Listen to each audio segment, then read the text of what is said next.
Hello everyone, আমি সমাপ্তি ঘোষ। কালকে আমি ফাইলাম আর্থ্রোপোডা পড়িয়েছিলাম, সেখানে আমি বলেছিলাম যে আর্থ্রোপোডার ক্ষেত্রে ওপেন সার্কুলেটরি সিস্টেম আমরা দেখতে পাই। আজকে আমি একটু বলবো যে ওপেন সার্কুলেটরি সিস্টেম কী। আগে আমরা জেনে নেব যে ওপেন সার্কুলেটরি সিস্টেমে কয়েকটা খুব পরিচিত টার্ম ইউজ করা হয়, সেগুলো কি জেনে নেব। একটা হচ্ছে হিমোসিল। হিমোসিল মানে হচ্ছে বডি ক্যাভিটি, অর্থাৎ একটা ক্যাভিটি যেখানে অর্গানগুলো থাকে সেটাকে বলা হয় হিমোসিল। আরেকটা হচ্ছে হিমোলিভ। হিমোলিভ হচ্ছে আমাদের যেমন ব্লাড থাকে, ওদের কিন্তু ব্লাড থাকে না, ওদের হিমোলিভ থাকে। হিমোলিভ কী দ্বারা গঠিত? প্লাজমা এবং হিমোসাইট। হিমোসাইটটা কী জিনিস? হিমোসাইট হচ্ছে যে আমাদের যেমন রক্ত কণিকা থাকে সেরকম এদের হিমোসাইট থাকে। হিমোলিভ এখানে পুরো যে প্রক্রিয়াটা হয় সেটা একটা ফিগার আউট করা হয়েছে যে কীভাবে এটা হয়। এটা একটা হার্ট, এটা হার্টের মধ্যে পাম্প হচ্ছে, হিমোলিভ পাম্প হচ্ছে, পাম্প হয়ে পরে হিমোসিলে আসছে। হিমোসিল কি বলেছিলাম? Body cavity. এরপর এখানে দেখো, এখানে কোনো ক্যাপিলারিস এখানে ফর্ম হয়নি, এখানে ওপেন হয়ে গেছে, যে হিমোলিভটা এলো ওপেন হয়ে গেছে হিমোসিলের মাধ্যমে। এবার এখানে অর্গান বা টিস্যুগুলো রয়েছে, ডাইরেক্টলি এখানে হিমোলিভ অর্গান বা টিস্যুগুলোকে পুরো স্নান করিয়ে দিচ্ছে। যেমন আমরা পুলে স্নান করি বা পুকুরে দেখি কোনো কিছুকে স্নান করা হয়, তাহলে কি ডাইরেক্টলি অর্গানগুলোকে পুরো স্নান করে দিচ্ছে এবং নারিশ করে দিচ্ছে। তারপর আবার পুনরায় আবার হার্টে ফিরে যাচ্ছে। এই যে এখানে আমরা দেখছি কোনো ক্যাপিলারিস ফর্ম হয়নি, ডাইরেক্টলি হিমোসিলের মধ্যে থাকা যে অর্গানগুলোকে হিমোলিভ পুরো স্নান করিয়ে দিচ্ছে, এইটাকেই বলছে ওপেন সার্কুলেটরি সিস্টেম। এখানে দেখো, এটা একটা গ্রাস হপারের এখানে ছবি আঁকা হয়েছে। এই গ্রাস হপারে এই যে এই পুরো যে ওপরের পার্টটা, ডর্সাল সাইডের যে পার্টটা রয়েছে, এটাকে বলা হয় টিউবুলার হার্ট। এখানে কি হচ্ছে? টিউবুলার হার্টের মধ্যে এগুলো অনেকগুলো হার্টের চেম্বার এখানে দেখানো হয়েছে। এগুলো চেম্বার, এবং প্রত্যেকটা হার্ট চেম্বার যে পোর্ট দ্বারা যুক্ত থাকে বা যে ছিদ্র দ্বারা যুক্ত থাকে তাকে বলা হয় অস্টিয়া।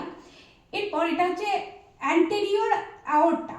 এখানে কি হচ্ছে যে এখান থেকে এটা হচ্ছে হিমোসিল, হিমোসিলের মধ্য দিয়ে হিমোলিভ প্রবাহিত হচ্ছে। হিমোলিভ প্রবাহিত হয়ে পরে পুনরায় পস্টেরিয়র সাইডে, পস্টেরিয়র আওর্টার দিকে গিয়ে পড়ে আবার চেম্বার থেকে অস্টিয়ার মাধ্যমে পরবর্তী চেম্বারে প্রবেশ করছে, আবার পুনরায় অ্যান্টেরিয়র সাইড হয়ে আবার ফিরে আসছে। এখানে দেখো কোনো ক্যাপিলারিস বা আর্টারিস বা ভেন কিন্তু এখানে ফর্ম হয়নি। তাহলে কি হচ্ছে যে এই হিমোলিভ অ্যান্টেরিয়র সাইড দিয়ে আসছে, পুরো এই যে পার্টে যেটা হিমোসিল যে বডি ক্যাভিটি, সেখানে এখানে অর্গানগুলো সব পড়ে আছে, পুরো ওটাকে স্নান করে দিয়ে পুনরায় আবার পস্টেরিয়র সাইডে গিয়ে আবার অ্যান্টেরিয়র আওর্টার মাধ্যমে আবার ফিরে আসছে।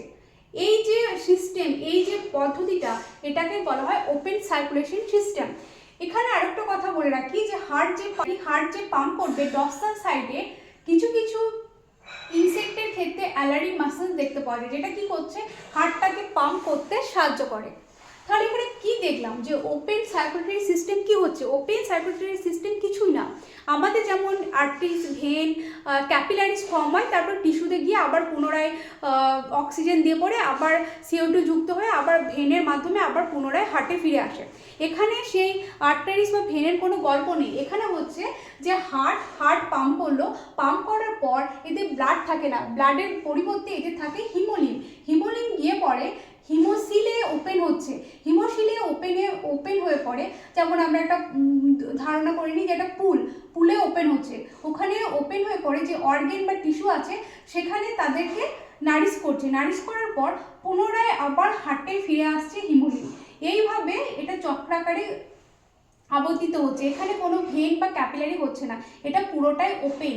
এখানে হিমোলিভ এসে পড়ে শুধু অর্গান এবং টিস্যুকে স্নান করে দিয়ে পুনরায় ফিরে যাচ্ছে। এই যে ছবিটা বললাম যে এখানে কি হলো, এখানে লিম্ফ এলো, হিমোলিভ এসে পড়ে পুরো অর্গান বা হিমোসিলে গিয়ে পড়ে, অর্গানগুলোকে পুরো স্নান করিয়ে আবার পুনরায় পস্টেরিয়র সাইড থেকে আবার অ্যান্টেরিয়র আওর্টার মাধ্যমে আবার হিমোলিভ এসে পড়ে আবার স্নান করছে। এইভাবে এই প্রক্রিয়াটা চলতে থাকে। এই ওপেন সার্কুলেটরি সিস্টেম আমরা কাদের ক্ষেত্রে দেখতে পাবো?